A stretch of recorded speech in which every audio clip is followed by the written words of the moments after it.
How's it going, everyone? David from dodmedia. Today I'm going to be showing you how you can create this awesome vlog effect, or VLOGception, vlog within a vlog. And once you get the hang of it, well, it's pretty damn cool. Let's go.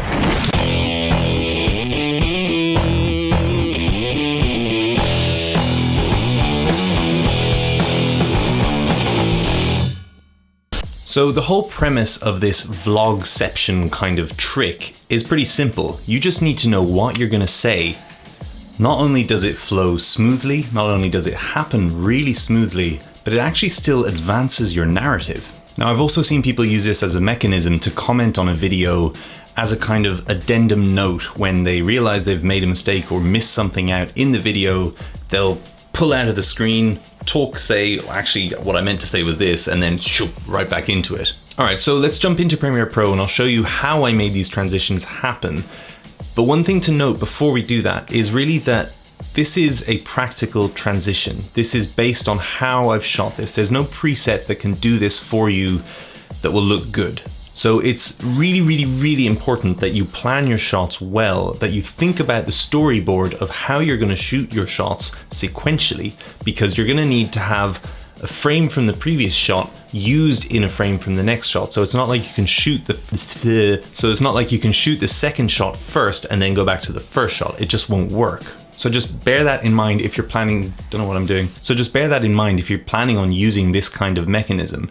It works well for the afterthought vlog thing because you can pull away from your screen and that doesn't really matter. But if you're trying to build this into a storyline or a narrative, then you're gonna need to plan it into your shoot. All right, let's jump into Premiere Pro and I'll show you how I messed around with the clips that I've got. So let's say that this is the first clip that you filmed, and you filmed it with the full intention of being able to zoom out of it into a new shot. So you're gonna have your clip like that, you're chatting away, you're doing whatever you want, you're skateboarding, you're surfing, you're skydiving, it doesn't matter. And then you go there, right there, I wanna export that. That frame is the frame that I want to transition to in the next shot. It's pretty simple. You come up to your freeze frame, export frame here. If you don't see that, click the little plus there, and then you get this whole button editor, and that there is export frame. You just drag that down to that menu and then you'll be able to use it. So you basically just export that frame. Now, it's important to note that you want to have color corrected your shot, unless it's really subtle color correction that you're planning on using. But if you're planning on using a heavy amount of color correction in the final edit, you want to make sure that you've applied that color correction to this shot, because that freeze frame is going to be visible in your next shot. And so you want that transition to be as smooth as possible. And so if you go from a color corrected shot in the final edit to a straight out of camera shot, it's just not going to look good. So color correct that shot. Then export the frame by clicking that button. You can rename it to whatever you want. You can choose the path that you want to export it to. You can re-import it into the project just so that you're sure where your alignment is, and choose the format. Now for this I tend to use JPEG because it's not really going anywhere after this. It's a final file type. I'm not planning on doing any more correction to it. So I want something that's light and something that's easy to transfer. Then what I do is I dump that in Google Drive, and then on my phone, I load the photo up from Google Drive so that I have it in full screen on my phone if you're doing a phone transition like I did in the beginning. But you can also do that from a laptop, you can do it from a tablet, you can do it from any kind of screen really, so long as you can load the photo up on it. Okay, so once you've exported that frame and it's synced to whatever service you're gonna use, or you've found however you're gonna basically put it on your device, all you do is you hold your device up to the screen, up to the camera like that, and then you pull away and you film that, and then you continue your story and you continue filming yourself with whatever direction you're going in. Then when you're done with that, you bring that into Premiere Pro. And as you can see, this is me holding up that frame that we exported to the camera. But the problem is that you can see my fingers, you can see the edge of the phone, you can see everything, so that, you know, when it pulls away, it just looks like I'm showing a phone to the camera, not that it's blending out or that it's VLOGceptioning. So here's what you do. You find the spot where you know that you're going to want to cut to, and this has to be pretty quick. This is literally like 2 frames before you pull away, because otherwise you're just kind of sitting on a freeze frame and it looks a bit crap. So this is a couple of frames there, it starts moving, so that's the last frame I want to be on. So I'm going to hit cut there, or Command K or Control K, get rid of that first tail bit, head bit, not tail bit, and then drag these so they connect. And that way you'll see your before clip there and there are the same frame. However, they need to fit.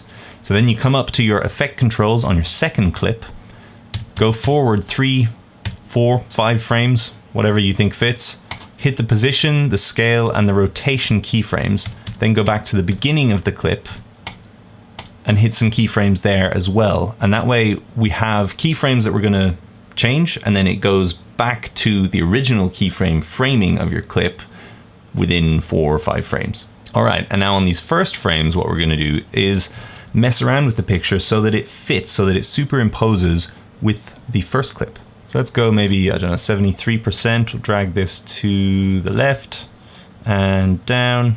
And yeah, I think that's pretty good.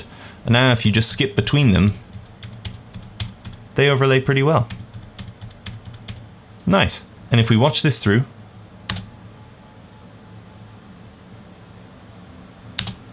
beautiful.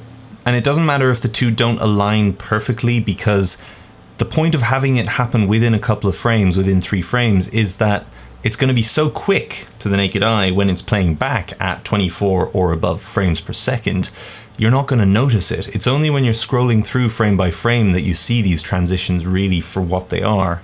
When you're playing it back at full speed, that's kind of when the magic happens. That's when the transition takes its effect and it becomes a visual effect that you really don't necessarily catch on to how they did that, if there was trickery, if there was any kind of special effects going on. And it's really that simple. And that right there is how you create VLOGception. Awesome.